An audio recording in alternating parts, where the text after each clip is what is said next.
Vous savez très bien que depuis que Macky Sall est président de la République du Sénégal, on assiste à un phénomène inédit. C'est la première fois au Sénégal qu'un président de la République choisit qui doit aller à une élection. Le président Macky Sall, il sait qu'il ne pèse plus absolument rien au Sénégal. Il est passé de 65% de score en 2012 lorsqu'il est arrivé au pouvoir à 46% lors des dernières élections législatives, c'est-à-dire qu'il est minoritaire et minorisé dans ce pays. Il sait que tous les Sénégalais lui ont tourné le dos à cause de sa gouvernance calamiteuse.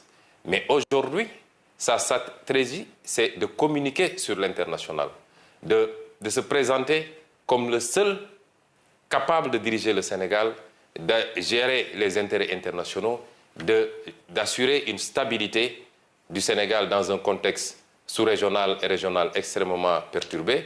Et ce discours semble passer.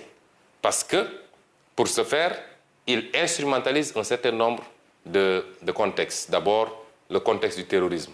Aujourd'hui, Macky Sall présente son opposition au sein de l'Union européenne, au sein de l'Occident, de la communauté internationale, comme une opposition irresponsable, terroriste, une opposition qui veut déstabiliser le pays, une opposition qui serait contre les intérêts des Occidentaux. Le tableau que vous avez dressé est vrai, vous pouvez élargir la liste. Aujourd'hui, Barthélémy Diaz, maire de Dakar, est sous le coup d'une condamnation.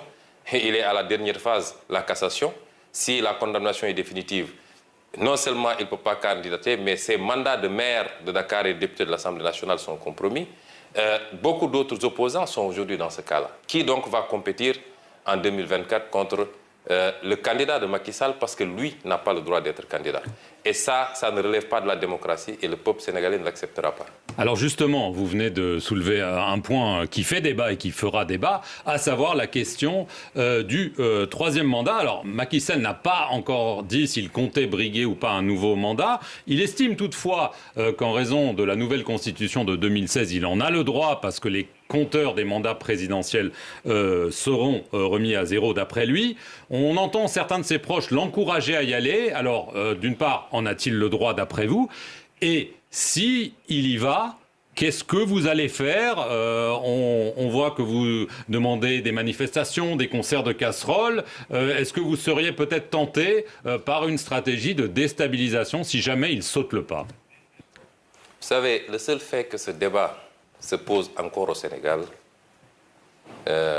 n'honore pas ce pays et n'honore pas le président Macky Sall. N'oubliez pas qu'en 2012, c'est le président Macky Sall qui était à la pointe de la contestation contre la troisième candidature du président Abdoulaye Wade. Au point d'être dans les manifestations à la place de la nation, muni d'un petit matelas et se disant prêt même à y passer les nuits s'il le faut. Pensez-vous que moralement, un homme qui a eu cette position, cette posture et qui a mené ce combat-là, puisse se retrouver 12 ans plus tard dans la même situation où c'est sa place qui a changé, c'est lui aujourd'hui qui veut forcer une troisième candidature. C'est une honte pour le Sénégal, c'est une honte pour l'Afrique que ce genre de débat ne se pose que chez nous. Quand on a gouverné de la manière dont il a gouverné, avec des scandales à l'appel impliquant ses proches, ses beaux-frères, ses frères, ses parents, tous ces gens qu'il a mêlés à sa gouvernance.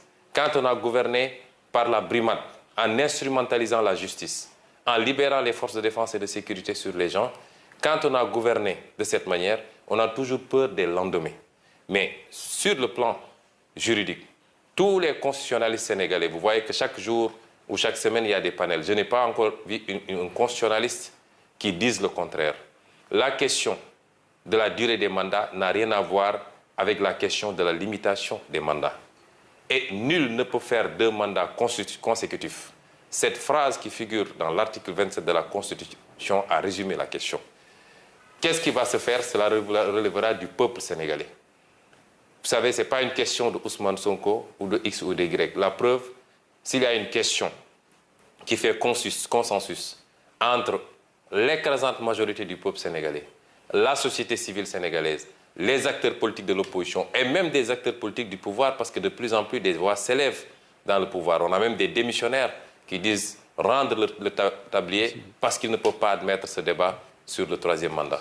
Le moment venu, le peuple sénégalais, qui est un grand peuple, qui a montré dans le passé son attachement à la démocratie, mais son attachement au respect d'un certain nombre de principes, ce peuple-là aura son mot à dire. Monsieur Sonko, lors de votre candidature officielle, hein, c'était au mois d'août dernier, vous avez accusé Macky Sall de susciter des dossiers de terrorisme, de rébellion, de viol imaginaire, fabriqués avec le soutien de la France. La France aurait donc participé à un complot contre vous? C'est grave ça comme accusation.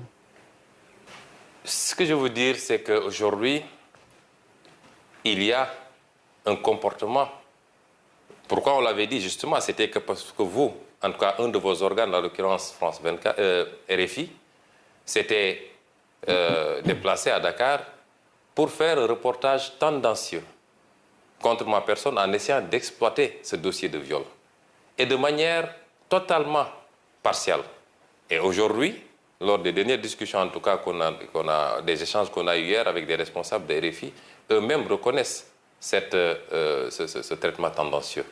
Et au-delà de RFI, qui aujourd'hui est une chaîne française, il y a un certain nombre d'actes que la France pose qui nous fait penser, nous, opposition, de manière générale, que la France prend fait et cause pour Macky Sall pour des raisons qui lui sont propres. Et sur ces problématiques-là, nous voulons appeler la France à revoir sa position. On a été dépeint comme étant des anti-français notoires. Nous n'avons rien contre la France, ni contre aucun autre pays. Nous avons un discours qui peut gêner parce que c'est un discours qui appelle à une rupture dans les relations. Il y a des traditions séculaires entre le Sénégal et la France. Mais il y a que ces traditions sont assises également sur des relations qui ne sont pas totalement roses pour le Sénégal. Nous sommes au XXIe siècle, le monde est en train de changer, je l'ai dit tantôt. La carte géopolitique du monde doit appeler chacun à revoir son attitude. Il ne s'agit plus de placer un président, de lui apporter un total soutien, tant qu'il accepte la coopération telle que vous la voulez ou telle que vous l'entendez. Nos pays aspirent à autre chose et nous voulons continuer des partenariats, mais dans le sens d'un partenariat gagnant-gagnant. Et ça appelle à une révision d'un certain nombre d'axes, au niveau économique surtout, mais également sur beaucoup d'autres plans. Sur le plan international, c'est qu'il y a un fait inédit. Depuis quelque temps, nous nous rendons compte que la communauté internationale établie au Sénégal semble avoir même peur d'entrer en contact avec l'opposition. Et à chaque fois que c'est programmé, que ce soit l'Union européenne ou toutes les autres instances de la communauté internationale, c'est déprogrammé à la dernière minute. Et on nous dit que ce serait un veto du président Macky Sall. Et nous voulons dire à cette communauté internationale que l'opposition sénégalaise est une opposition responsable, ouverte sur le monde, qui connaît la tradition et l'histoire de la coopération au Sénégal, qui en aucun cas ne peuvent être interrompues. Mais que nous voulons des discussions beaucoup plus sereines, beaucoup plus ouvertes et orientées vers des partenariats constructifs et bénéfiques, c'est-à-dire des partenariats gagnant-gagnant, dans la gestion de nos ressources naturelles, dans la passation des marchés publics, dans la gestion d'un certain nombre d'éléments extrêmement sensibles que nous avons en commun et en partage, et qui, mal gérés, rejaillissent sur les phénomènes que nous connaissons, notamment cette immigration qui pose problème à l'Europe.